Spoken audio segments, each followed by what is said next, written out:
irmãos, hoje nós vamos começar um novo módulo, evangelismo.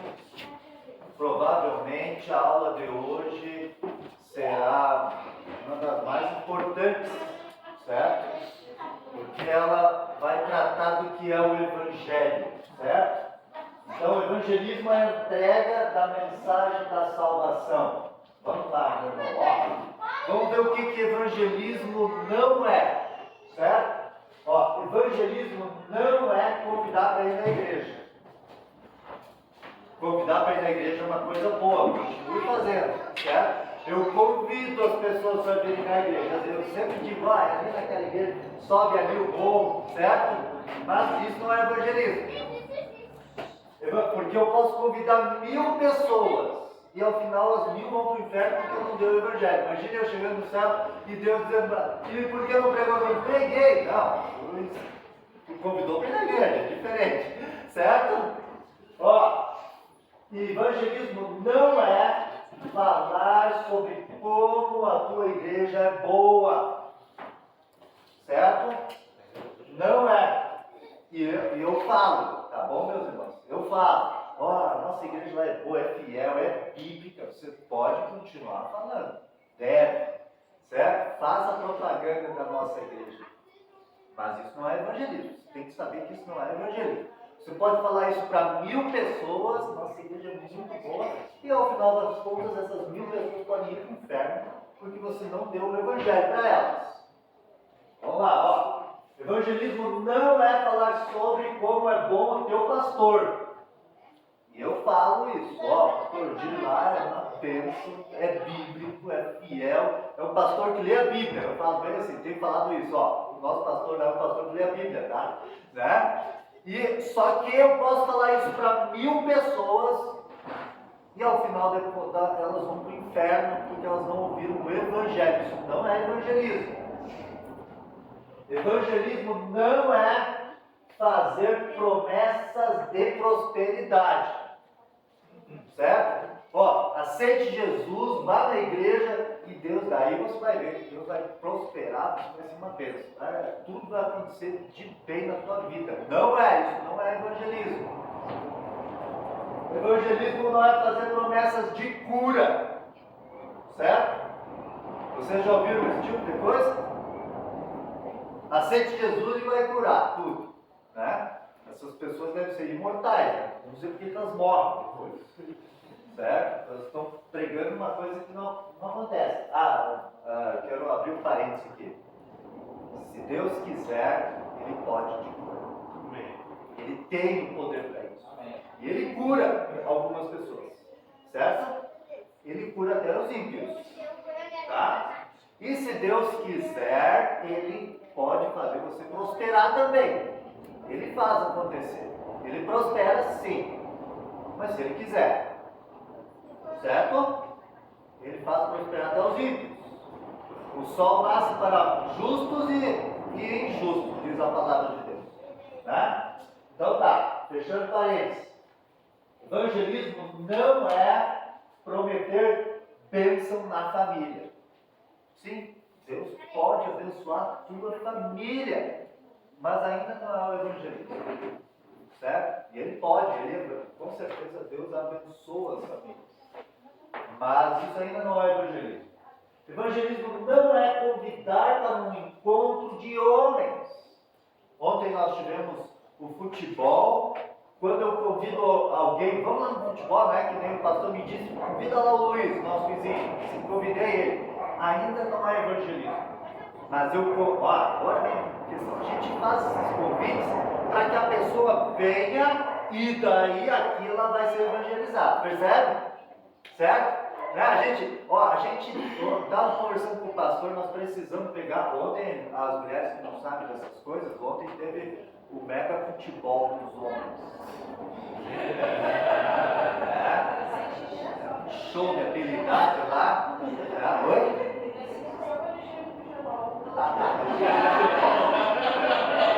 Eu dos olhos aqui na turma assim. Então cheguei em casa, peraí, disse, por que tá caminhando assim? Então, né? E sem água, irmão. Oi? Mas,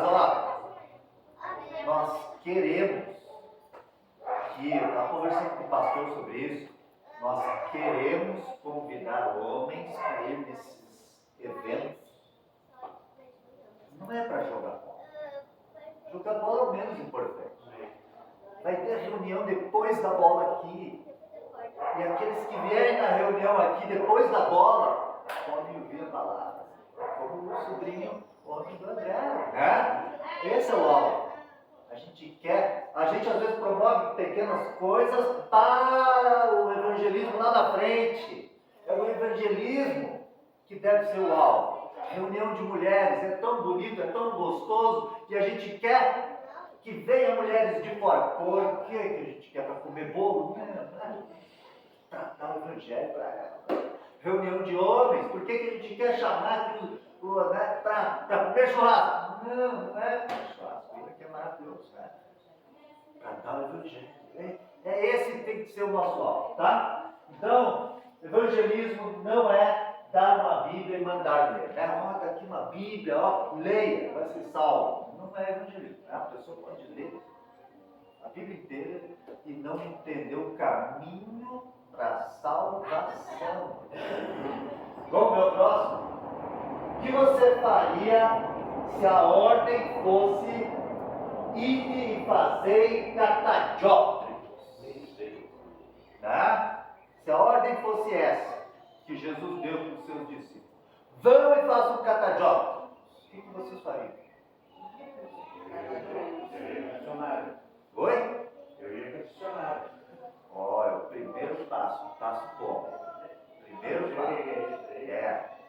O primeiro passo, se você quer evangelizar, é saber o que é o evangelho.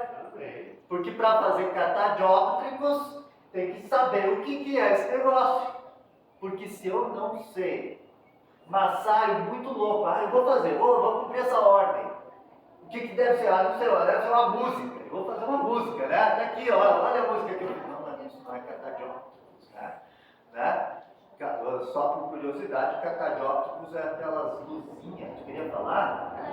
É aquelas luzinhas que refletem na estrada. São aqueles refletores. Olho de gatos, tartaruguinhas, são essas coisas.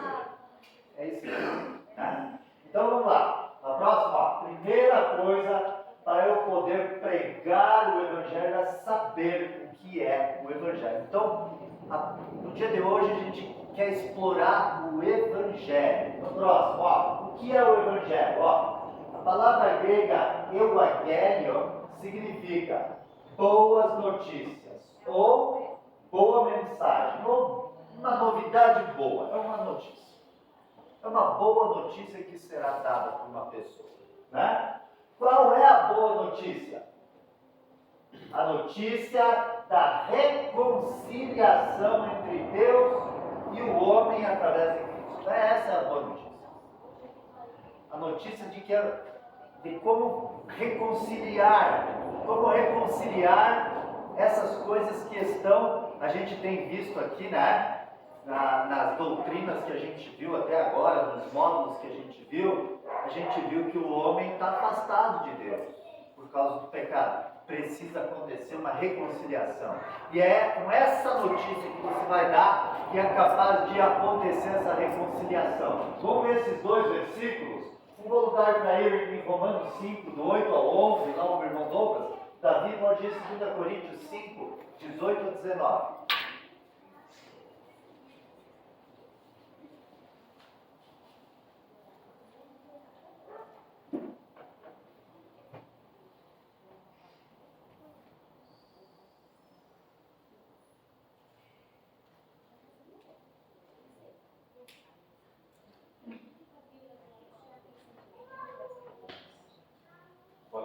Pode, irmão.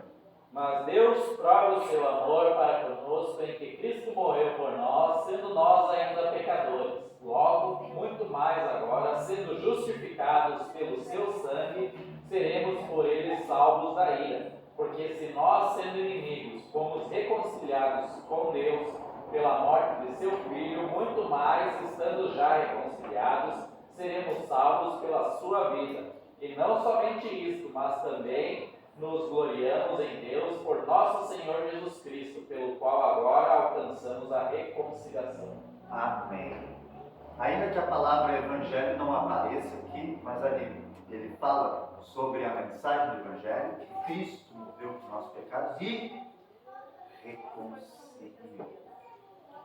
Por meio dele aconteceu a nossa reconciliação. Sabe quando duas pessoas estão brigadas? Sabe quando duas pessoas estão de mal uma com a outra e depois elas fazem as pazes e ficam amigas de novo? Sim, é isso que precisa acontecer entre o pecador e Deus. Reconciliação. Vamos ao próximo versículo, o Davi quer ler, né? 2 Coríntios 5, 18 e 19. E tudo isso por meio de Deus, que nos permitiu no dia origem da justiça. Isto é, Deus estava em Cristo reconciliado. Não negando todos os pecados e por isso nós falamos da justiça. Que lindo, hein? Olha, que Deus nos reconciliou com Ele e nos deu o ministério da reconciliação. Você já pensou nisso? Que tremendo. Você tem o ministério da reconciliação.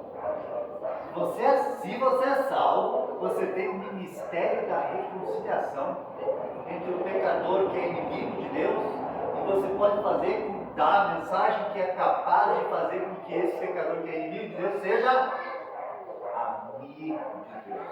Faça as pazes, que ele seja salvo. Certo? Então vamos lá. No próximo, 4 elementos desta boa notícia. Primeiro, Deus é santo e exige santidade. Número 2, nosso pecado nos afasta de Deus. Ou seja, nós não somos santos como Deus é. Então a gente está separado. Número 3, Cristo veio para salvar pecadores. Para isso que ele veio. Morrer na cruz e pagar o nosso pecado. Ressuscitar, acender os céus e através dele, na fé dele, nós somos salvos. Número 4, arrependa-se e creia em Cristo. Eu gostaria que, antes de dar continuidade, aqueles que têm uma coisinha para escrever aí, escrevam essas 4 coisas. Escrevam isso. Escreva essas 4 coisas. Deus é santo e exige santidade. Eu tiro uma foto com o teu celular, né? Esses passos são necessários para o evangelismo. Para quando você estiver fazendo o teu evangelismo pessoal, você precisa falar dessas coisas, né? Deus é santo, exige santidade. Nosso pecado nos afasta de Deus. As pessoas pensam que elas são boas, elas pensam que elas estão bem com Deus, sabe? A gente mora numa cidade bem católica, né? E uma cidade bem arraizada nos costumes católicos. Se você sair perguntando para eles, né? Se eles são pecadores, eles vão dizer: nunca matei, nunca roubei. Não é? Vocês já ouviram isso? Né? Então o que eles acham? Eles acham que são boas pessoas. Eu sou bom.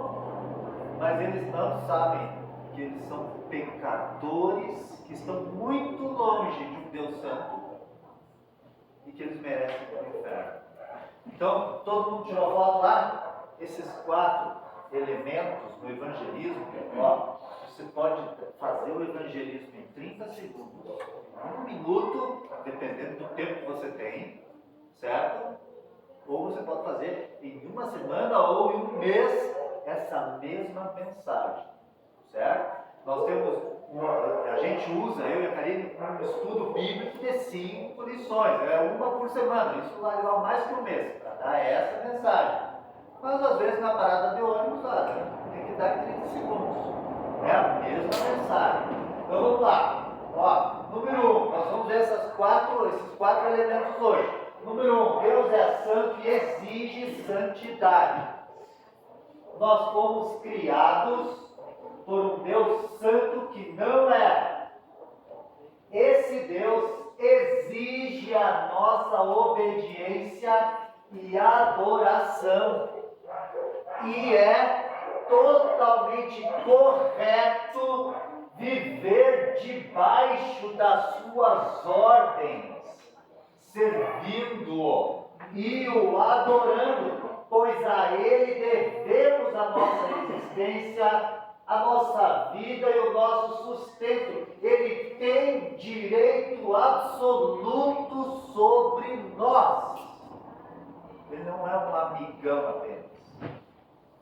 Ainda que Deus é amigo daqueles que Ele salva, mas Ele não é aquele amigão que você... Sabe o teu melhor amigo? Pensa aí no teu melhor amigo. Você quer ter um amigo bom, mas ele é teu amigão, mas que você não precisa de satisfação nenhuma com ele.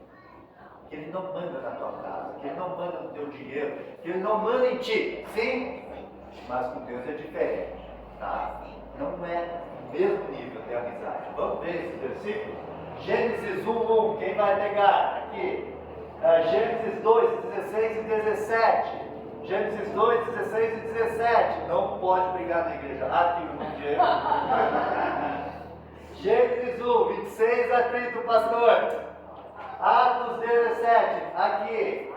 E o Êxodo 20. O Davi, pode ser o Davi, desculpa. Tinha coisa aqui. Vamos lá. Vamos no Gênesis 1:1. No princípio, criou Deus os céus e a terra. Ele é o Criador, nós somos criaturas. Gênesis 2, 16 e 17. E ordenou o Senhor Deus ao homem, dizendo: de toda a árvore do jardim comerás livremente, mas da árvore do conhecimento do bem e do mal, dela não comerás, porque no dia que dela comeres, certamente morrerás. Ótimo. A gente vê aqui o tipo de relacionamento que Deus tinha com Adão e Eva. Era um relacionamento em que Deus dava ordem. Ó, vocês percebem? Não era só um amigão assim, e aí Adão, e aí, tudo certo? Quer conversar comigo? Não, hoje eu não quero. Não é assim. Era um relacionamento que Deus ordenava e Adão obedecia. Deus está em cima, o homem está embaixo. É assim que era antes da queda. O relacionamento correto com Deus é esse. O relacionamento em que Ele manda e você obedece, amém? Amém. Então, próximo versículo. 1, 26 a 30, né, pastor? Sou eu mesmo. E disse Deus: façamos o homem à nossa imagem, conforme a nossa semelhança, e domine sobre os peixes do mar, e sobre as aves dos céus, e sobre o gado, e sobre toda a terra, e sobre todo o réptil que se move sobre a terra. E criou Deus o homem à sua imagem, a imagem de Deus o criou, macho e feio os criou. E Deus os abençoou, e Deus lhes disse: frutificai, multiplicai-vos e enchei a terra, e sujeitai, e dominai sobre os peixes do mar, e sobre as aves dos céus, e sobre todo animal que se move sobre a terra. E disse Deus: eis que vos tenho dado toda a erva que dá semente, e que está sobre a face de toda a terra, e toda a árvore que há fruto de árvore que dá semente, servosão para mantimento. E a todo animal da terra, e a toda a ave do céu, a todo o réptil da terra, em que há alma vivente, toda a erva verde lhe será para mantimento. E assim foi. Amém. Nós temos aqui um Deus dizendo para Adão que, primeiramente, que a gente foi feito à sua imagem, Ele é o Criador, nós somos criatura, dizendo para Adão o que ele deveria fazer e mostrando também que é Ele quem nos sustenta. Certo? Então tá. Atos 17, 24 e 25. O Deus que fez o mundo e tudo que nele há, sendo o Senhor do céu e da terra, não habita em templos feitos por mãos de homens. Uma paradinha, ó. Agora aqui é pregação, certo? É o apóstolo Paulo, né? Olha o que ele está dizendo. O Deus que fez o mundo e tudo o que nele há. Pode continuar. Sendo o Senhor do céu e da terra. Senhor do céu e da terra. Senhor é quem manda, certo? Senhor é o dono. Sendo Senhor do céu e da terra. Não habita em templos feitos por mãos de homens. Tá baixo. Nem tampouco é servido por mãos de homens, como que necessitando de alguma coisa, pois Ele mesmo é quem dá dá a todos a vida, a respiração em todas as coisas. É Ele quem dá a vida, tua vida. Se você está vivo hoje é porque Ele permite a respiração em todas as coisas. Ótimo. E o Êxodo 20, de 1 a 6, alguns mandamentos. Vamos lá. Quem é que lê isso? Então falou Deus todas as palavras dele. Eu sou o Senhor teu Deus, que te tirei da terra do Egito, da casa de Israel. Não terás outro Deus de Atenção. Esse Deus que agora salvou essas pessoas do Egito, ele começa a dar ordens para ele, para essas pessoas. Ó, vocês não vão ter mais outros deuses. De hoje em diante acabou. Pega aqueles deuses que vocês tinham lá no Egito, esquece, joga fora, tudo aquilo é passado. Certo? Vocês não vão mais ter outros deuses diante de mim. Segundo, Não fará para ti nada de escultura, nem alguma semelhança do que há nos céus, nem debaixo da terra, nem nas águas debaixo da terra. Tu não te curvarás a elas, nem estudiarás, porque eu te primeiro, eu sou essa é isso a interpretado dos lares. Não, até a terceira e quarta diante do e faz misericórdia e aos que guardam. faço misericórdia aos que me amam e guardam os meus mandamentos. Esse é o Deus que está reconciliando pessoas e agora ele dá ordens. Sabe? Então, o primeiro ponto é: Deus é santo e existe santidade. Certo? Vamos para o ponto número 2. Nosso pecado nos afasta de Deus. Quando Adão desobedeceu a Deus, o pecado entrou no mundo e corrompeu toda a humanidade. Agora estamos muito aquém do padrão de Deus. E estamos sob a sua justa ira. Se Deus mandasse todo mundo para o inferno, se Deus não salvasse ninguém, ele seria totalmente justo. Totalmente justo. Ele não estaria fazendo injustiça nenhuma se ele resolvesse que todo mundo, os bilhões de habitantes que já viveram, né, que não são só os 8 bilhões que estão vivos hoje, mas se toda a humanidade, desde sempre, se ele condenasse todo mundo, seria justo. Mas nós temos um Deus que é misericordioso também, né? Então nós estamos muito longe e estamos sob a sua justa ira. A razão por que pecamos continuamente é que somos pecadores por natureza. A gente nasce com pecado. E não temos o poder de nos tornar puros e nos trazer de volta ao favor de Deus. Nós não temos esse poder de a gente mesmo fazer acontecer pureza em nós. Então vamos ver esses versículos. Gênesis 3:6. A dona Carla, o Davi queria ler antes, né? Pode ler o Gênesis 6:5, Davi. O Romanos 3:10 a 18 aqui. Romanos 3:23, entendeu? Romanos 3:23. Romanos 6:23, lá.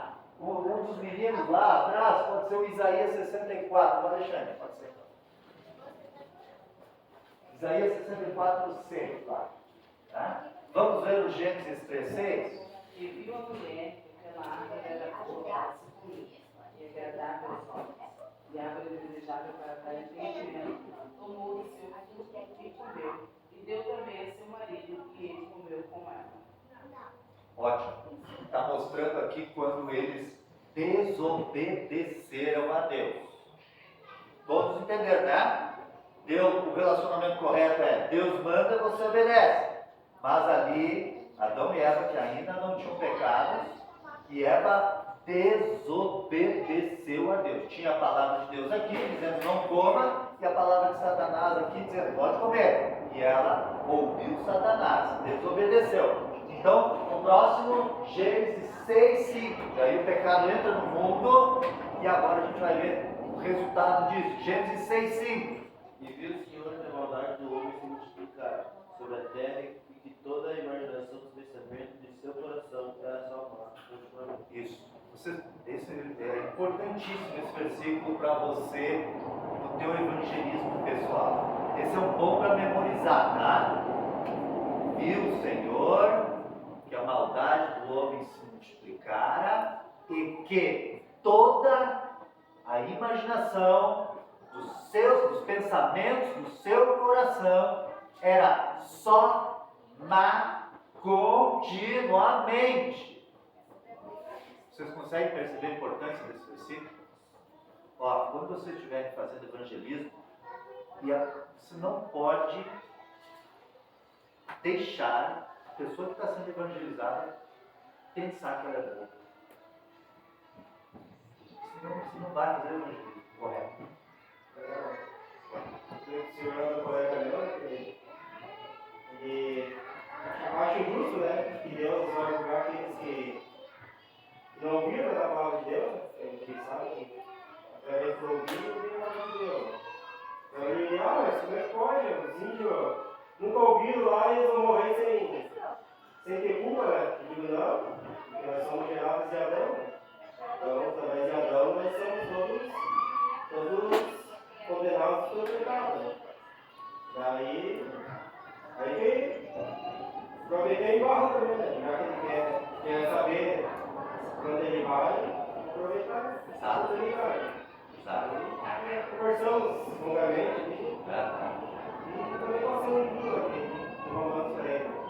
Quando ele lê romance, ele entendeu, né? Eu tinha das dúvidas ali que tem, mas realmente não tem muitos assim, né? Que acho que são bons, né? Que são bons. Gente, no seu evangelismo, seja um evangelismo de uma semana, de um mês ou de 30 segundos, você tem que frisar para a pessoa assim: os teus pecados te condenam, isso vai para o inferno.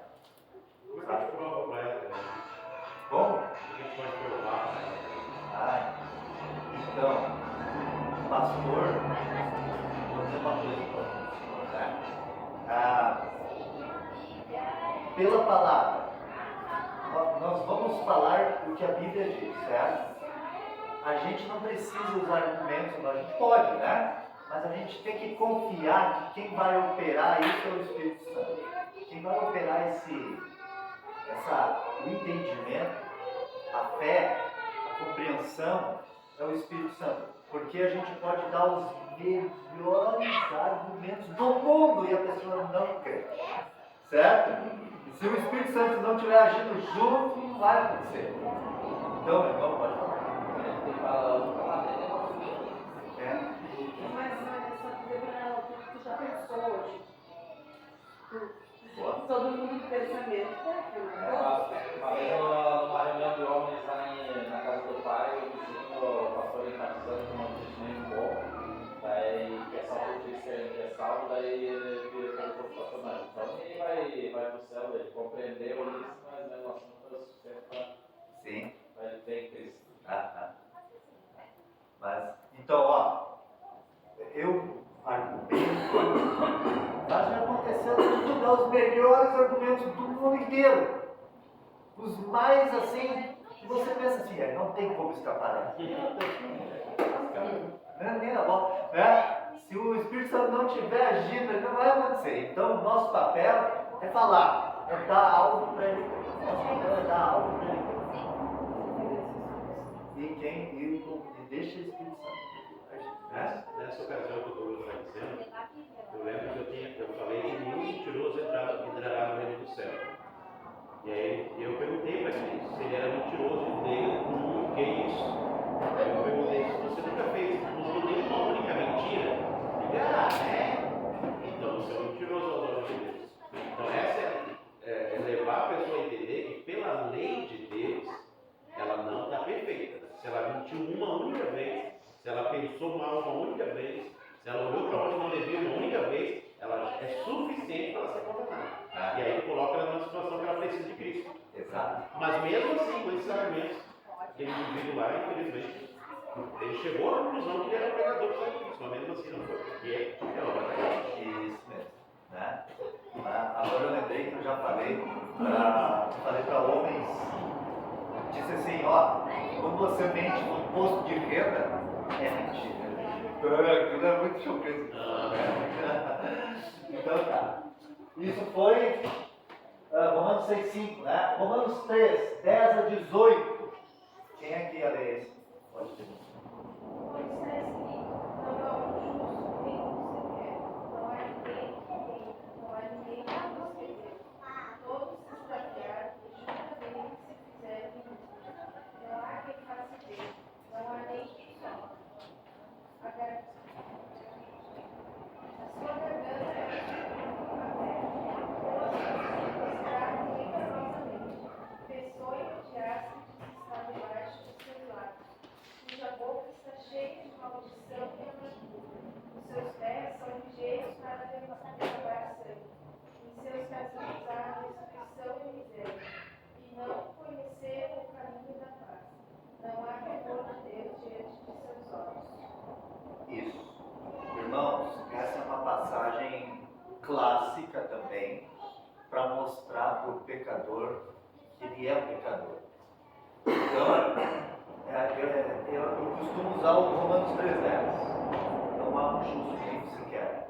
Então, a gente pode dizer assim, ó, olha, eu sei que a gente pensa sobre nós mesmos que nós somos bons. Você está falando com alguém, né? Eu sei que eu, aos meus olhos, eu penso que eu sou bom, mas por que eu penso? Por que a gente pensa que a gente é bom? Porque a gente se compara com um bandido, não é verdade? A gente se compara com um ladrão, um assassino, um estuprador. Mas qual é o padrão de Deus para fazer essa comparação? O padrão de Deus é Jesus. Aí aqui estou eu, aqui está o bandido e Jesus está lá no teto. Né? Então, a palavra de Deus, aos olhos de Deus, não há um justo nenhum sequer. Inclusive, para a pessoa não pensar assim, você se acha melhor do que eu, né? Você pode dizer, eu e você estamos no mesmo patamar. Eu e o bandido, eu, você e o ladrão estamos no mesmo nível. Nós três somos pecadores. Certo? E você se coloca na mesma posição e a pessoa aceita mais facilmente. Isso é verdade. Pode falar. Uma vez mostrando isso com um colega de trabalho, daí ele disse, isso aí foi escrito por homens. Daí eu perguntei para ele, mas tu acha que um homem de sã consciência iria escrever algo que condenasse ele ao inferno?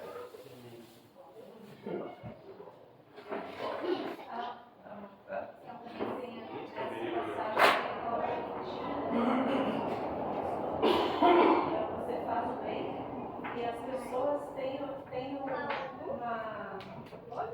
você diz, um julgamento sobre si mesmo tão alto, se acham tão boas que quando chega nessa parte que você busca Deus, você faz o bem, elas ainda ficam em dúvida na hora de responder. É verdade. Eu respondi que sim, moço. Sim, faz o bem. É bem normal. Deixa pra mim, é sério. E uma frase do pastor, né? Posso falar os versículos? Eles estão vendo assim: tudo que há de mal em mim é eu mesmo. Tudo que há de bom é Cristo fazendo. Então, nós somos bons. Nós temos essa dizer que somos bons e dizemos de bem, porque Cristo tem nos dado, né? Palavra e nos ajudado. Muito bom. É verdade. Verdade. E também tem uma questão de buscar a Deus, né? Porque a retrasada estava nesse estudo e a Maia disse, não, mas eu busco Deus. Eu disse que não. Ela deu o exemplo de Jesus, né? Que continua seguindo. E ela buscava o Cristo. Aí a vida dela pensou e ela disse, não, acho que nós buscava Vou ser alimentado. Tem uma passagem bem clara que Jesus diz isso. Vocês me buscam e foram alimentados. Ganharam pão. curados. Ou seja, buscar ele para a solução dos seus problemas. Isso. Não o Deus Santo, né? Perfeito. Ótimo. Então pode falar, mano. Como explicar para alguém que não crê, não acredita na Bíblia? Ah, sim, sim. E aí, semana passada, eu falava com essa do colega, de tudo que ele não acredita na Bíblia. Aí, ele fala que é o pecado que condena a gente ao inferno. Ele falou o que é pecado. Ele falou tudo que não agrada a Deus. O que não agrada a Deus? Não acredito nessas coisas. O que é pecado para ti, para mim não é pecado. Irmão, graças a Deus nós vivemos num país que a grande maioria aceita a Bíblia como palavra de Deus. Mas verdadeiramente esse é o desafio para quem vai para uma outra. Mas eu falei para ele que eu estava estudando a Bíblia e você estava perdendo tempo, porque ele é ateu. Ah, é? E daí como é que fala com uma pessoa dessa que não fala? Não, a gente tem que falar. Tem que falar. Confiar em Deus que Ele faz, Ele opera. Tá, mas o que eu falaria para ele? Isso. O que é? Me ajuda aí os O universitários. que eu falaria para ele? Nesse caso? Pode falar. Eu sei da história como um ateu foi escrever contra a Bíblia, e daí estudou tudo sobre a Bíblia, e daí acabou escrevendo o livro e a Bíblia tinha razão. Nós já descobrimos que a história dele, eu acho, né?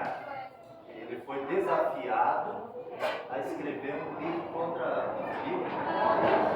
Foi, né? Então tá. Ele foi ler a Bíblia e disse que estava cheia de erro. Todos os erros estavam ali. Eu perguntaria para essa pessoa por que ele não acredita, né? E conforme as desculpas ia combatendo. Isso, bom, experimenta a lei, né? E estudar. Eu desafiaria essa pessoa a fazer o contrário, assim, de realmente estudar e ver se realmente aquilo não é verdade. Eu conversei com o Mateus no velório que participamos há alguns 2 meses, mais de 2 meses. E ele, no velório, normalmente as pessoas já estão mais sensíveis. E eu perguntei para ele por que ele não acreditava. A gente tem que perguntar, eu acho que a gente tem que saber qual é a razão. Ele respondeu a mesma coisa que respondeu de novo lá, que a Bíblia foi escrita por homens. Essa dúvida é muito importante, mas o rapaz disse assim que Deus é esse, e se eu não obedecer, ele me manda para o inferno, e se eu obedecer, ele manda o céu. Eu disse, esse Deus não existe. Esse não é o Deus da Bíblia. Porque eles não têm uma ideia correta do Deus da Bíblia. Eles não podem adorar o Deus da Bíblia porque eles não conhecem. Você não adora aquilo que você não conhece. Aí ele falou também, eu não vou lembrar, então os argumentos que eu fui ouvindo ele contra o governo. Na misericórdia e a graça, no fim de tudo, ele já estava até cantando hino lá no pessoal. Mas é aquilo, as pessoas têm mágoas, eles têm frustrações. Eu perdi o meu pai, elas são muito materialistas, porque elas não querem Deus, porque não acreditar a Deus qualquer mérito na sua própria vida. Então é saber ouvir e com muito amor e com muita paciência, não é com raiva, não é com xingamento ou querer abrir a boca e engolir, mas é lançar dúvidas na própria crença que ela tem. Ótimo.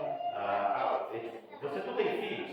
Não, seus filhos não se originaram do nada. Eles lhe devem obediência. Nós também não nos originamos do nada. Temos alguém que nos criou. Então quem é este que nos criou? Só o Deus da Bíblia tem essa capacidade de criar tudo que existe. A lógica aponta isso. O ateu ele quer ser lógico, mas ele acaba sendo ilógico. Se nós temos um universo material, a lógica diz que quem criou o que é material tem que ser imaterial. Se tem tempo, quem criou o tempo tem que ser atemporal. E se há poder, o que criou tudo tem que ter todo o poder. Só o Deus da Bíblia tem todos esses requisitos para criar todas as coisas. Mas isso são sementes que está lançando com amor, com carinho, e quebra eles, eu vou orar contigo. Isso é a principal coisa. Perfeito. Ó, meus irmãos, esses detalhes que o pastor falou são preciosos. E um detalhe, a gente não precisa combater. Eles querem combater. Eles querem combater. Você pode ouvir o que eles têm para falar, deixa eu falar. Atos 19, o apóstolo Paulo chega no Areópago, lá na Grécia, e diz: olha, esse Deus que você adora sempre só esse Deus, é esse que eu quero apresentar para você. Ele usa um detalhe que pode falar. A reforma protestante aconteceu por causa de homens e mulheres que estudavam a Bíblia. Ó, tremendo. Ele era um versículo. Oi? Na verdade, ele era um versículo. Então, né? Não deixa o filho falar. Eu não tinha falado, mas vou.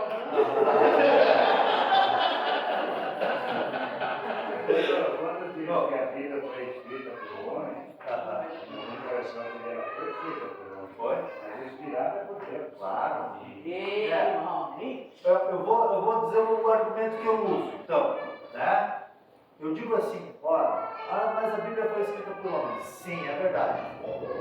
Mais de 40 homens diferentes, de diferentes classes sociais, de 3 diferentes continentes, em um espaço de 1.500 anos, entre 1.500 a 1.600 anos, né? 3 línguas escreveram essa Bíblia e não há contradição.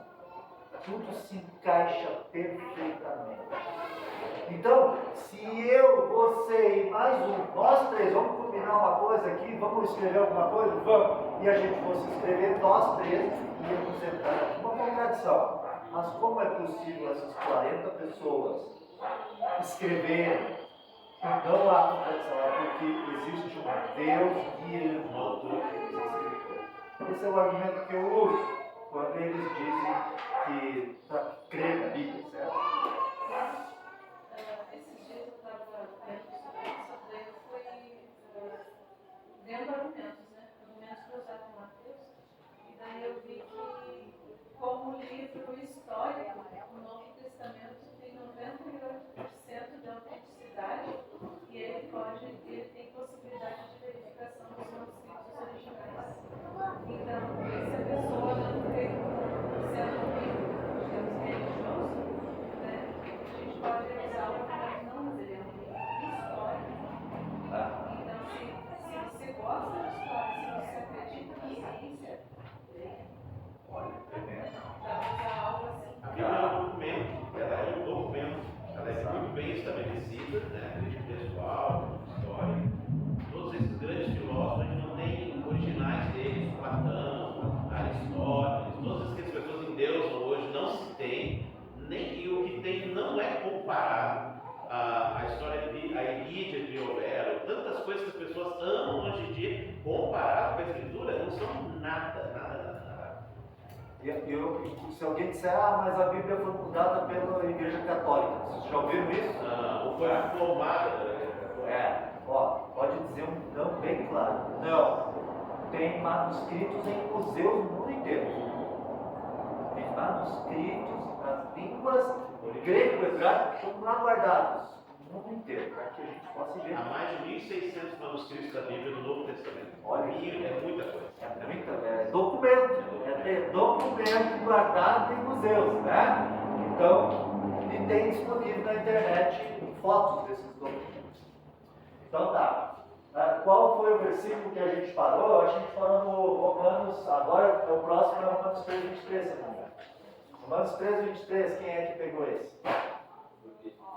Porque todos pecaram e destruídos estão da glória de Deus. Isso. O nosso pecado nos afasta de Deus. Não esqueçam essa ponto, certo? E a Bíblia diz, olha o que a Bíblia diz aqui, meu amigo, ó. Todos pecaram e destituídos estão na glória de Deus. Algumas traduções dizem assim, e privados estão da glória de Deus. Como se tivesse a porta fechada ali, Deus do outro lado e nós aqui, certo?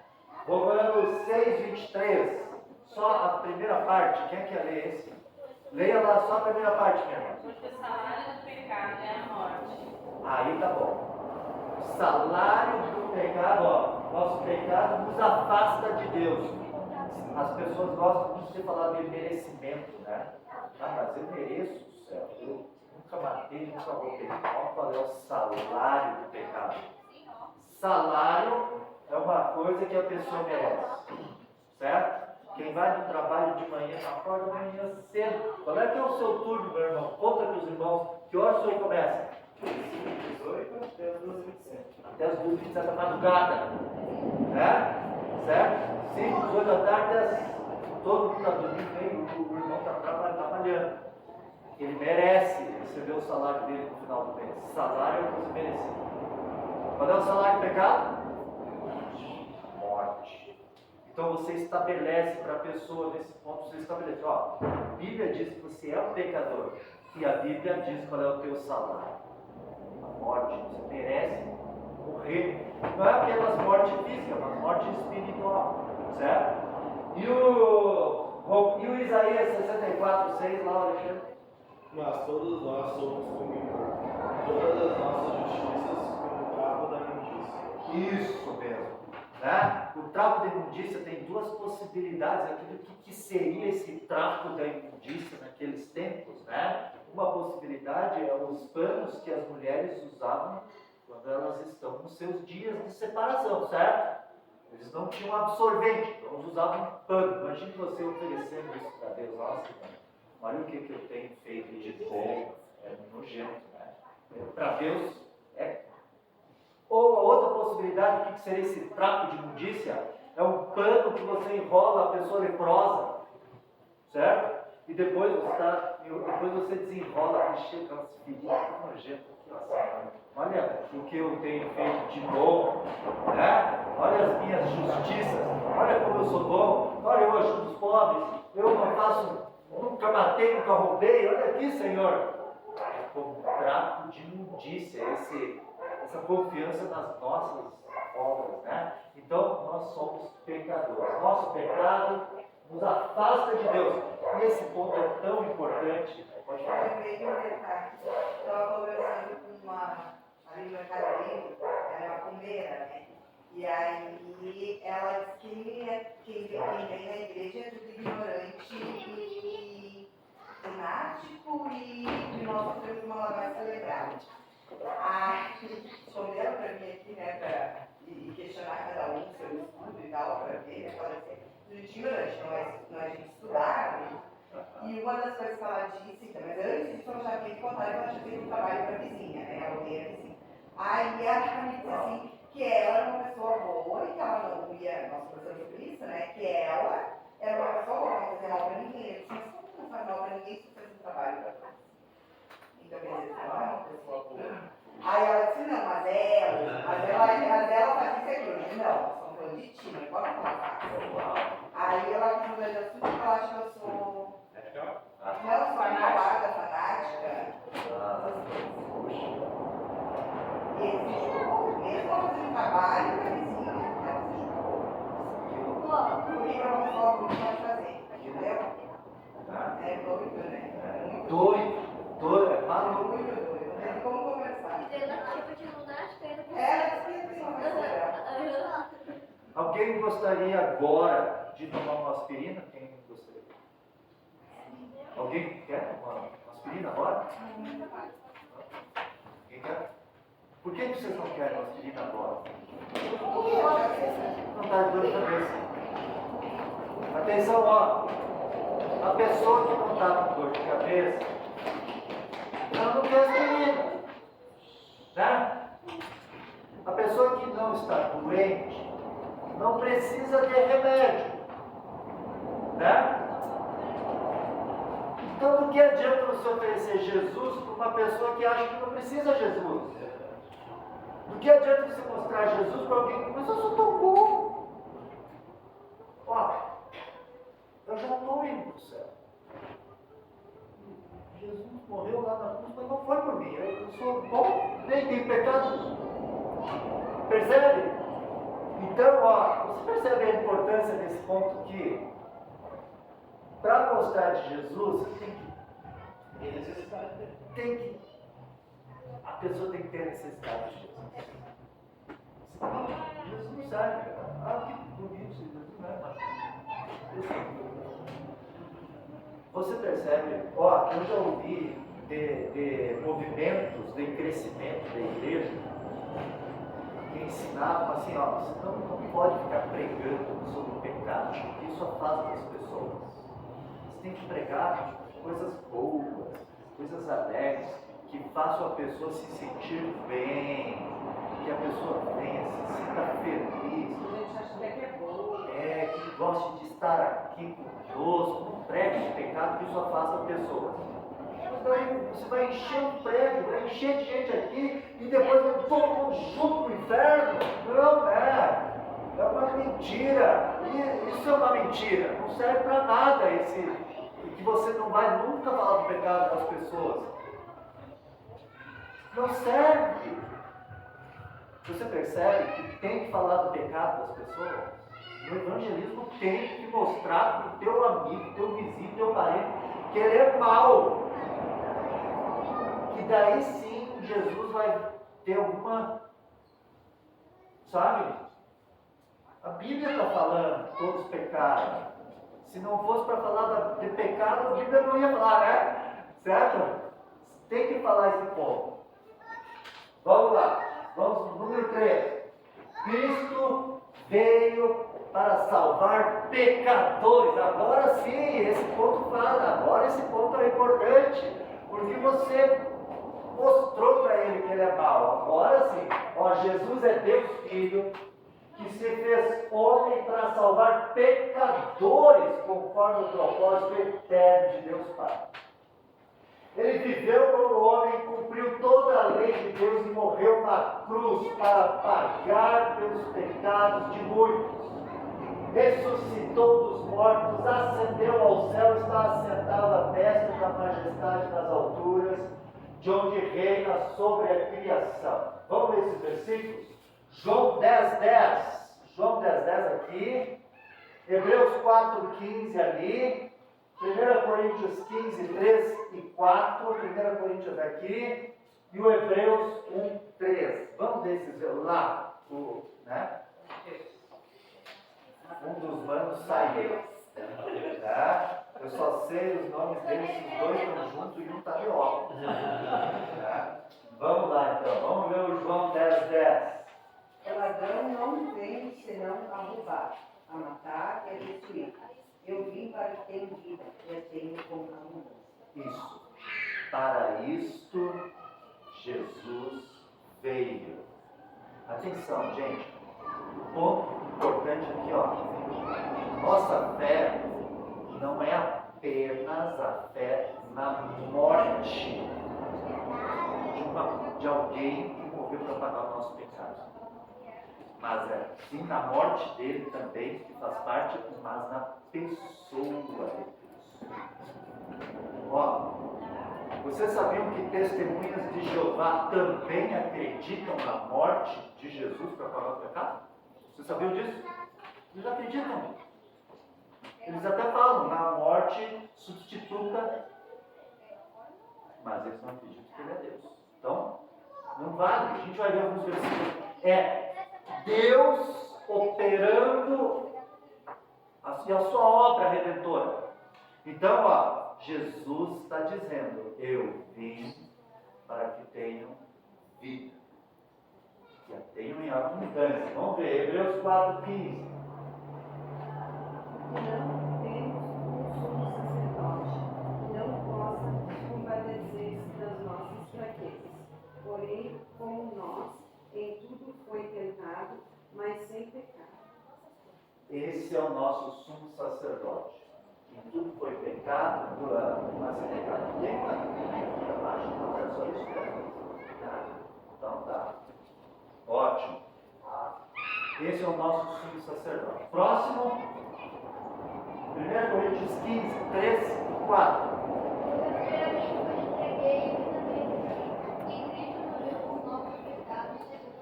Uma paredinha, ó.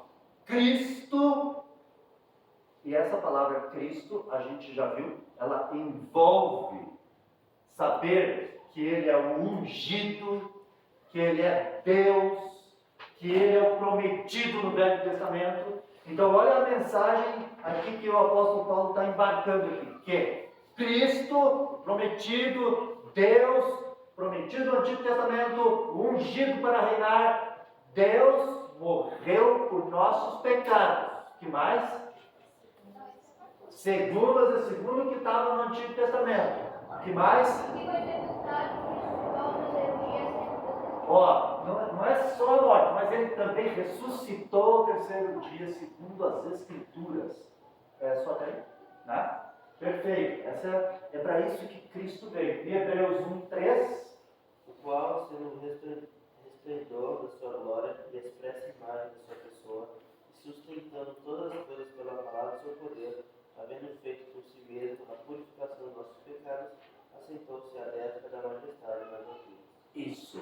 Essa é a pessoa de Jesus que veio para morrer pelos nossos pecados, fez a purificação dos nossos pecados, morreu na cruz. Essa pessoa ressuscitou dos mortos, ascendeu aos céus, está sentada à destra da majestade das alturas. É Deus. Então, não é apenas morreu por nossos pecados qualquer alguém, algum pagamento foi feito lá, mas ele não é Deus. Não. Os testemunhos de Jeová já creem nisso.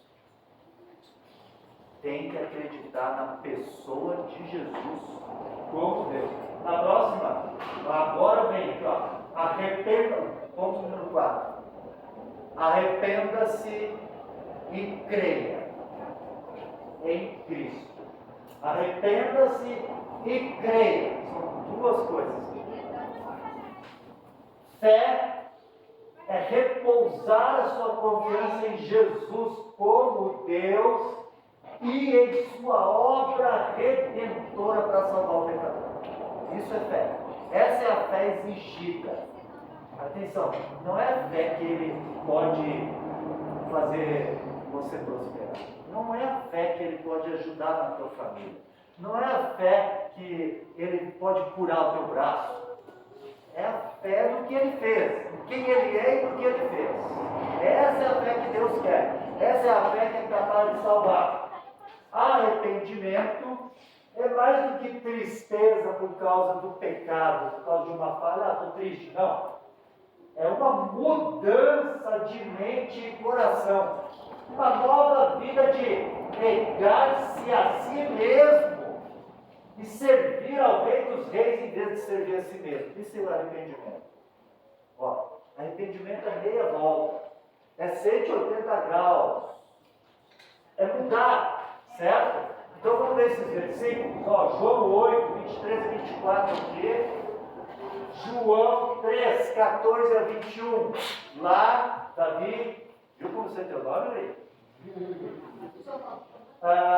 João 3,36. João 3,36. Quem vai ler o irmão? Marcos 1,15.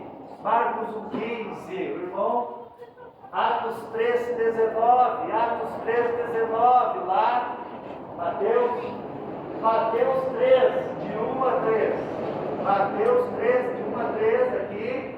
A Karine, Mateus 16, 24 a 27. E o Lucas 14 lá, perdão, pode ser o pastor está lendo menos. Isso, pode ser o pastor. Lucas 14, 26 e 27. Vamos ver esses versículos.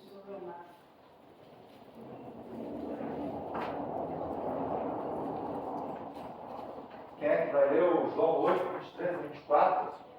Leia lá, bem alto. E dizia-lhes: vós sois de lá, e eu sim. Vós sois deste, eu sou deste. Por isso vos disse: eu ensinar os pecados, porque se não morrereis. Vocês percebem que Jesus está afirmando aqui, ó. Se não crerdes que eu sou, o que significa isso?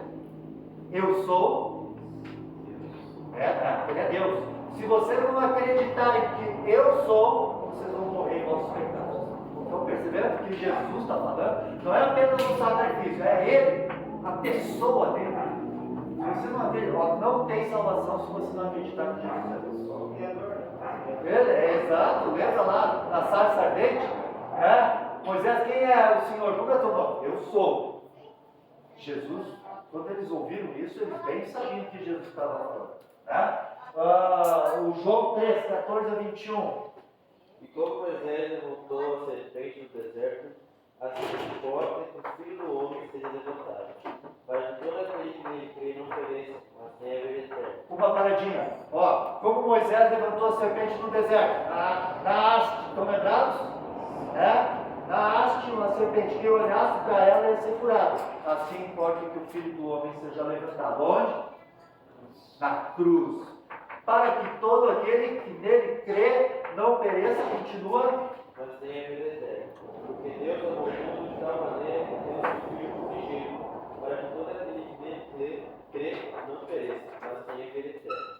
Porque Deus enviou seu Filho ao mundo para que não condenasse o mundo, mas para que o mundo fosse salvo por ele. Quem crê nele não é condenado, mas quem não crê já está condenado, porquanto não crê no nome do unigênito Filho de Deus. E a condenação é esta, que a luz veio ao mundo, e os homens amaram mais as trevas do que a luz, porque as suas obras eram más.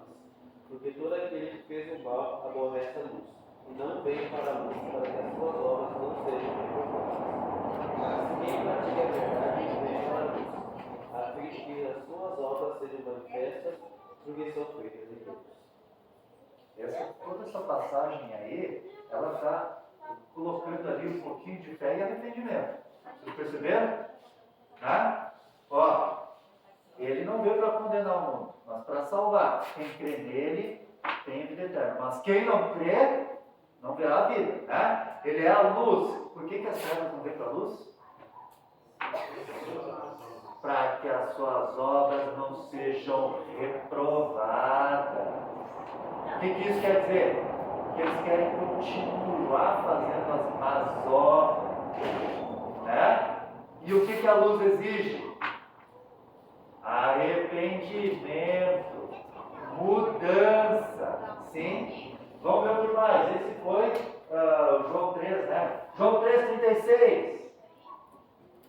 Aquele que crê no Filho tem a vida eterna, mas aquele que não crê no Filho não verá a vida, mas a ira de Deus sobre ele permanece. A ira de Deus permanece sobre quem não crê em Jesus.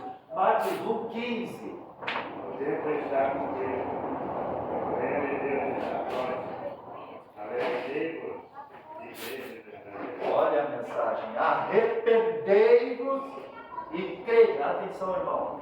Meus irmãos, eu já tive experiências com pessoas que vieram na nossa igreja lá em Itapema e eu corrigi alguns pecados da pessoa. E a pessoa me disse, mas pastor, nós somos salvos pela graça. O que ele quis dizer com isso? Eu vou continuar fazendo, não me incomoda. Sou salvo pela graça, eu acreditei em Jesus. Fui salvo.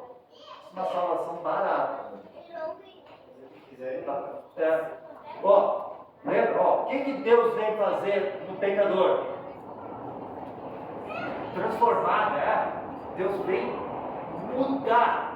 Se não houve mudança, não houve salvação. Sabe? Salvação não é sem arrependimento. A fé, olha, só a fé sem arrependimento, não é as duas coisas juntas.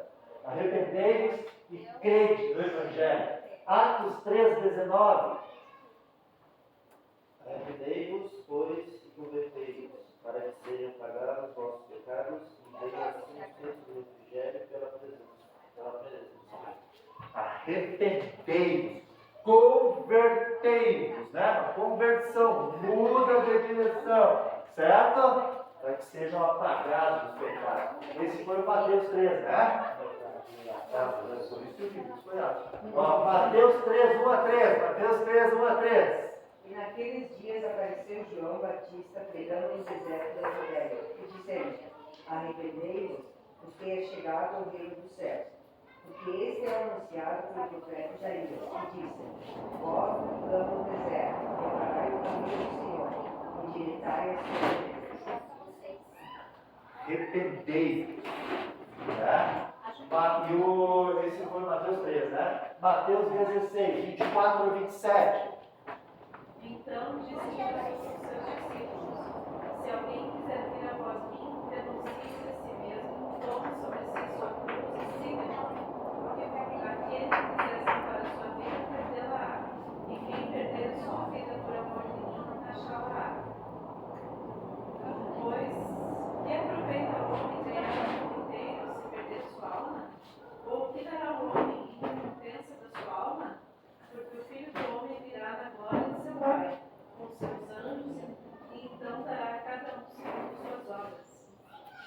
só, irmãos. Negue-se a si mesmo e siga. Imaginem que se Jesus estivesse aqui, ó, quer ser meu discípulo? Todo mundo quer, né? Eu quero. Negue-se a si mesmo. Negue-se. Me siga em glória. É isso que Deus quer. Certo? É isso que Deus. Isso é arrependimento. Mas eu quero ser teu discípulo, mas eu quero continuar indo na balada e cometendo fornicação. Posso? Não, negue-se a si mesmo. Me siga. Percebe? É transformação de vida. Esse é o ponto. Isso foi qual? 16, né? Lucas 14, 26 a 27. Lucas 14, 26 a 27. Pastor. Se alguém vier a mim e não aborrecer a seu pai e sua mãe, e sua mulher, e filhos, e irmãos e irmãs, e ainda também a sua própria vida, não pode ser meu discípulo. E qualquer que não levar a sua cruz e não vier após mim, não pode ser meu discípulo. Poxa, olha o que Jesus está dizendo, gente. Se alguém quiser vir a mim e não aborrecer seu pai, por que vai aborrecer os pais, né? Eu já amar mesmo. Oi? Amar mesmo, é Amar mesmo, exato. Ou, por exemplo, vamos pegar aqui uma cultura, e ali naquele tempo ali, certo? Tenta imaginar, judaísmo, certo? Vocês lembram que quem fosse batizado, quem dissesse que Jesus é o Cristo, seria expulso da sinagoga. Não lembraram dessa passagem? Né? Sinagoga no centro da vida das pessoas. Ser afastado disso era como um cachorro, eles iam considerar como ninguém. Mas quem, se quisesse vir a Jesus, teria que aborrecer pai, mãe, tia, família, vizinhos, todo mundo. Se você não quiser isso, você não pode ser meu discípulo. Você não pode ser um agente secreto que ninguém sabe que você é meu. Você não pode ser meu discípulo se ninguém sabe que você é. Você vai ter que negar-se a si mesmo. Puxa, que poder, hein? Esse é o nosso Deus. É isso que Ele quer de você. Isso é arrependimento. Isso é arrependimento. Não confunda. Eu não estou falando aqui que você vai ser salvo pela lei. Por favor, não confunda isso. Ninguém. A mesma palavra de Deus diz: se alguém disser que não tem pecado, engana-se a si mesmo. A mesma palavra está dizendo: arrependa-se. Certo? A mesma palavra diz: quem me ama os meus mandamentos. A mesma palavra. Mas ela diz: ninguém consegue. Só Deus, sabe? Não pecar. Então não confunda isso. De pensar, não, isso é uma salvação pela lei. Né? Não é.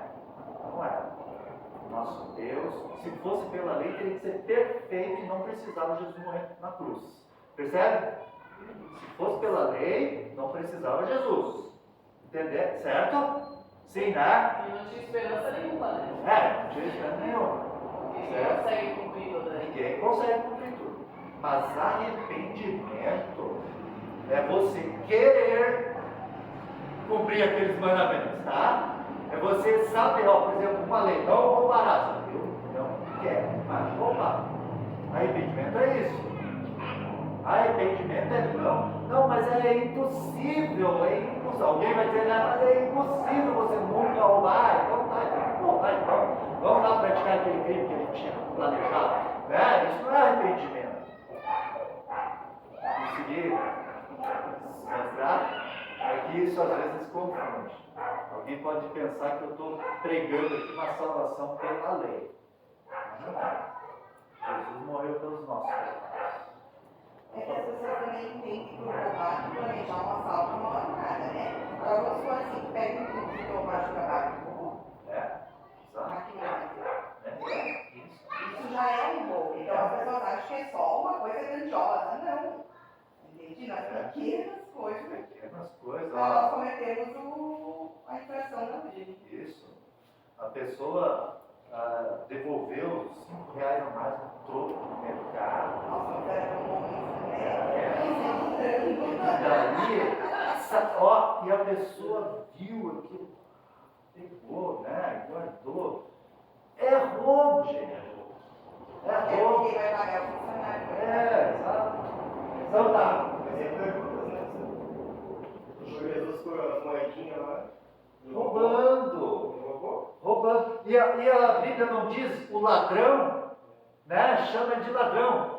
Ou seja, ele não estava arrependido, não quebrando as leis de Deus. Né? Então vamos lá. No próximo, nós estamos quase no fim. Alguém ia perguntar, né? Alguém ia.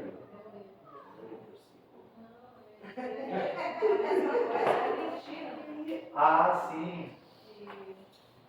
Que às vezes a gente quer ser simpático com alguém, né? Como aconteceu contigo. Então, às vezes acontece e a gente cai nessa. Eu menti essa semana. Uma pessoa. Eu fui numa aula de inglês gratuita.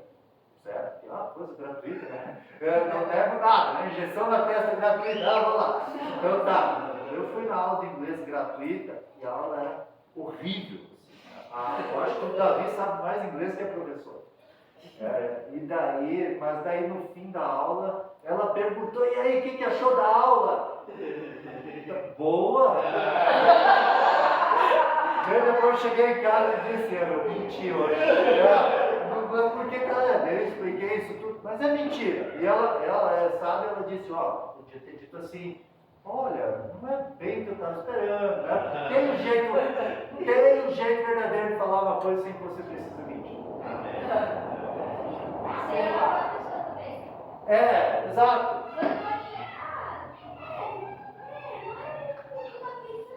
Exatamente. Como deve ser o apelo? Eu estou quase terminando. Mas é importante, eu não queria que vocês fossem embora sem ver esse restinho. Frequentemente o evangelista tem o desejo de fazer um apelo emocionante que marque aquele momento na vida do evangelizado, algo como: você deseja aceitar a Cristo como Salvador, você quer fazer uma oração para aceitar a Cristo como teu Salvador e assim ser perdoado dos teus pecados? Eu já fiz isso um monte de vezes. O senhor já fez isso, pastor? Pastor, teve uma vez lá em Canoas, dava muitas aulas, né, cara? Estavam muitas famílias. E aí, o casal queria aceitar Jesus, e aí eu fiz uma pergunta: quer aceitar aqui, agora? Sim. E ela disse: não, quero aceitar na igreja com o pastor. Aí eu, puxa, vou perder meu galardão. Eu insisti que eu queria ter, eu achava que eu tinha algum mérito na salvação dele. Hoje eu falo que eu sei. Mas fiz muitas vezes, hoje já não faço. Sim. Mas eu fiquei tão frustrado, eu e a Carla, né? Que a gente saiu da casa dele, ele não aceitou com a gente, vai aceitar no domingo. Aí aceitaram, né? Mas não ficaram porque aceitaram pelo emocionalismo, não aceitaram porque ouviram o evangelho. Exato. Mas quando você começou a ler, eu lembrei dessa história. Nossa. Sim. Ontem, quando eu estava pregando, eu fiz assim uma hora, né? Como se eu estivesse dando tempo pro rapazinho: vai acabar. Eu parei, porque era uma mania que passou, que eu amo muito, ele ficava assim: se você não aceitar, se ele parasse de instalar, acabava a oportunidade. Aí eu fiz sem querer, já fiz. E eu não sei, eu creio que aqui nunca aconteceu isso, mas em outras igrejas que eu já fui, quando chega nesse momento do apelo, vem música um ambiente emocional, todo mundo fica quase chorando, nos arrepia os pelos. Quem quer ajudar? É uma emoção. Mas não é assim que está nas escrituras. No presídio, quando eu pregava no presídio, todo mundo aceitava. Era só os presos que você aceitava. Sim. Eu preguei uma vez numa igreja pentecostal, eu preguei absolutamente todo mundo ergueu o braço. Até o pastor ergueu o braço.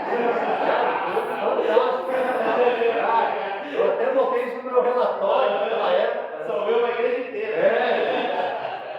Vamos ver o próximo. A Bíblia registra um momento em que o Evangelho foi pregado e pessoas foram salvas, mas não houve um apelo e nem oração de aceitação. Vamos ver isso? Tudo bem, pastor, se eu passar um pouquinho do horário? Eu me levantei pelas costas. Beleza. Irmãos, hoje é domingo, nós estamos sem pressa para almoçar, o dia do Senhor, né? 10, 34. Vamos ver esse evangelismo aqui, ó. Eu vou ler, tá? Eu vou ler essa. Ah, o senhor queria ler? Pode ler, pastor. Vamos ler isso aqui é um evangelismo que vai acontecer aqui, tá? É quando Pedro vai lá na casa de Cornélio. Atos 10, 34. Posso ler? Pode ler. E abrindo Pedro a boca, disse: reconheço por verdade que Deus não faz acepção de pessoas, mas que lhe é agradável aquele que em qualquer nação o teme e faz o que é justo. Ó, nós vemos aqui temor de Deus e faz o que é justo, tem arrependimento, né? Continue, A pastor. palavra que ele enviou aos filhos de Israel, anunciando a paz por Jesus Cristo, Ó, este é o Senhor de todos. Perdão, a paz por Jesus Cristo, a reconciliação, e este é o Senhor de todos. Vejam os elementos nesse evangelismo. Esta palavra, vós bem sabeis, veio por toda a Judéia, começando pela Galiléia, depois do batismo que João pregou. Como Deus ungiu a Jesus de Nazaré com o Espírito Santo e com virtude, o qual andou fazendo bem e curando a todos os oprimidos do diabo, porque Deus era com ele.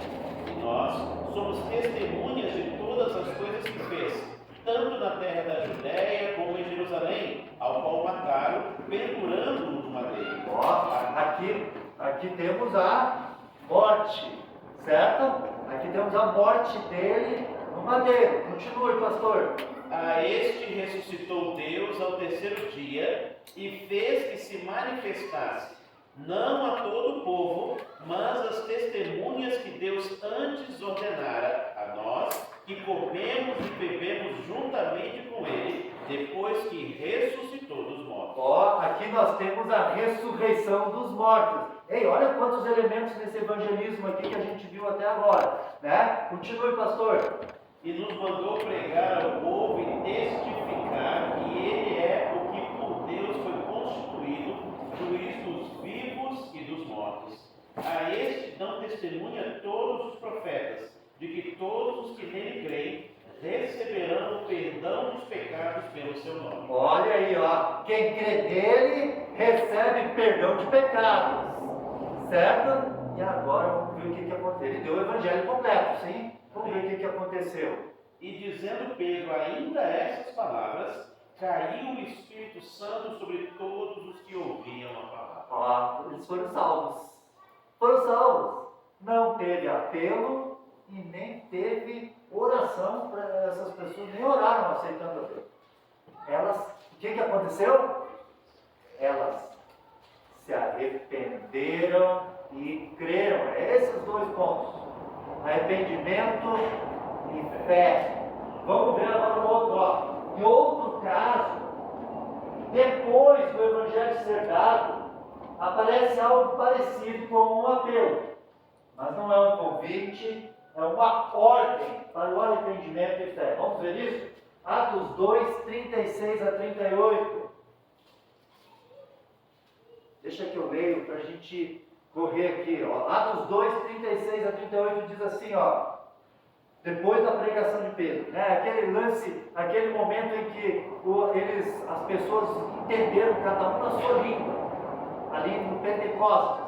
Então Pedro dá essa ordem: saiba, pois, com certeza toda a casa de Israel, que a este Jesus, a quem vós crucificastes, Deus o fez Senhor e Cristo. Além dessa frase, ele foi falando sobre a sua ressurreição, ele deu o evangelho completo aqui também. E ouvindo eles, deixa eu ver aqui o versículo, até 38, e ouvindo eles isto, compungiram-se em seu coração e perguntaram a Pedro e aos demais apóstolos: que faremos? Que faremos então? Certo? Eles creram. É desejo de quem ouviu, né? É o desejo de quem ouviu. Eles creram na mensagem. O que eu devo fazer? Daí ele, arrependei-vos, e cada um de vós seja batizado em nome de Jesus Cristo em remissão de pecados, e recebereis o dom do Espírito Santo. Olha só, não é que batismo salva, tá? Mas ao ser batizado, eles estariam negando-se a si mesmo, reconhecendo publicamente que Jesus era o Cristo do Messias. E diz a palavra aqui, ó, que de sorte, verso 41, de sorte que foram batizados os que de bom grado receberam a sua palavra, ou seja, aqueles que creram. E naquele dia agregaram-se quase 13.000 almas. Certo?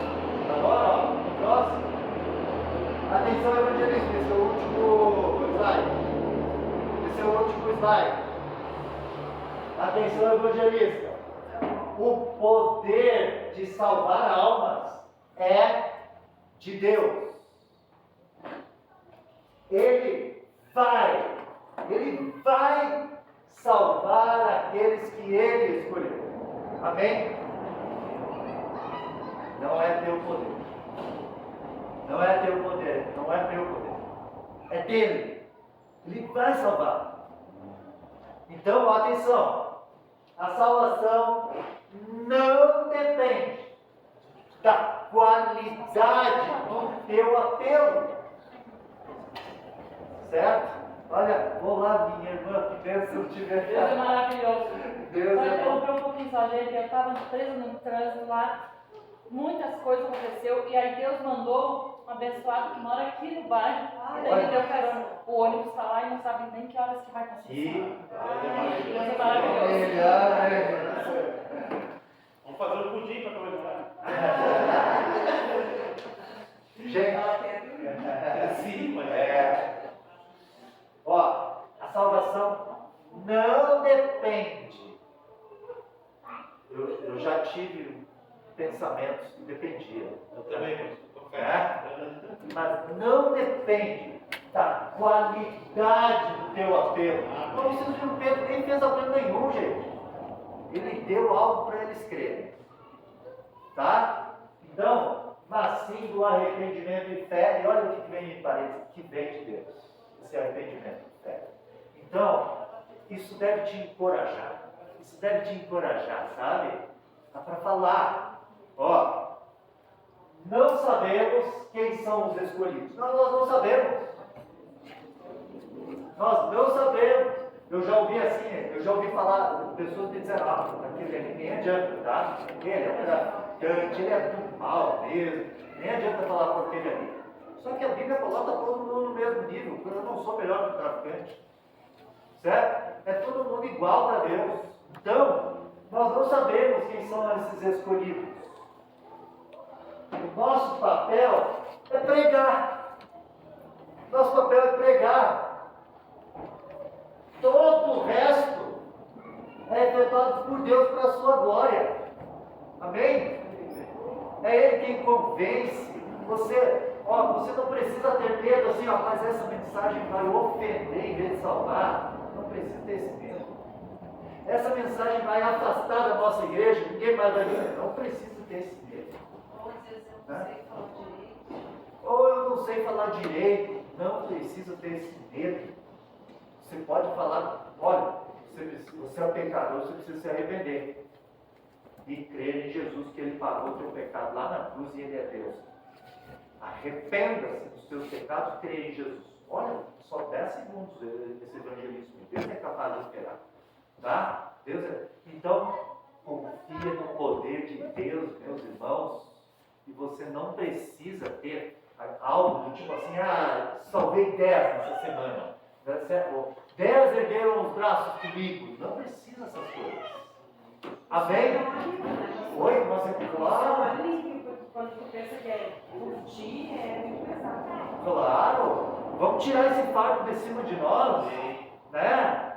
Nossa, salvar outros não é fruto da igreja. Exato. É fruto de Deus. É fruto de Deus. O nosso papel é ser fiel e falar. Vamos falar. Vai saber que pessoas vai salvar lá depois, da ano que vem, por causa de uma coisa que você falou. Amém? Vamos terminar orando? Pastor Rodrigo, leva a gente à oração. Pai, nós te agradecemos por nos chegar em segurança. Te agradecemos pelo Ezequiel ter melhorado e ter estado conosco na igreja hoje. Pedimos a tua mão sobre a vida da irmã Fabiane,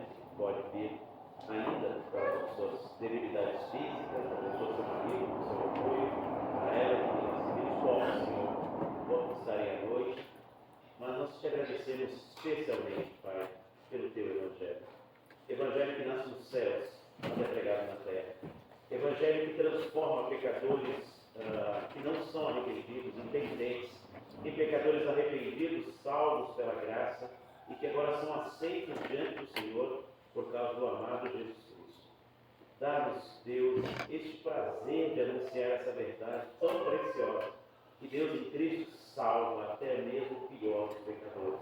Não há, Senhor, causas impossíveis, não há aqueles que não serão alcançados, porque o poder é todo do Evangelho, todo do Senhor. Nós somos apenas vasos dessa operação, somos apenas instrumentos nas tuas mãos, Pai. Porque a salvação vem do Senhor e é destinada àqueles que ouvem, se arrependem e creem no Evangelho. Abençoa nossos irmãos que estão ouvindo o Evangelho, para que creiam, para que se arrependam, para que sejam batizados, para que renovem a sua aliança contigo, para que tenham desejo de servir, Pai, pela grandiosa obra da graça do Senhor. Obrigado pela palavra preciosa e nos dá, Senhor, descanso do corpo hoje à tarde, para que à noite tenhamos descanso na alma, a ouvir novamente a Sua palavra, que é poderosa para nos fazer agradável a Ti. Em nome de Jesus, oramos. Amém.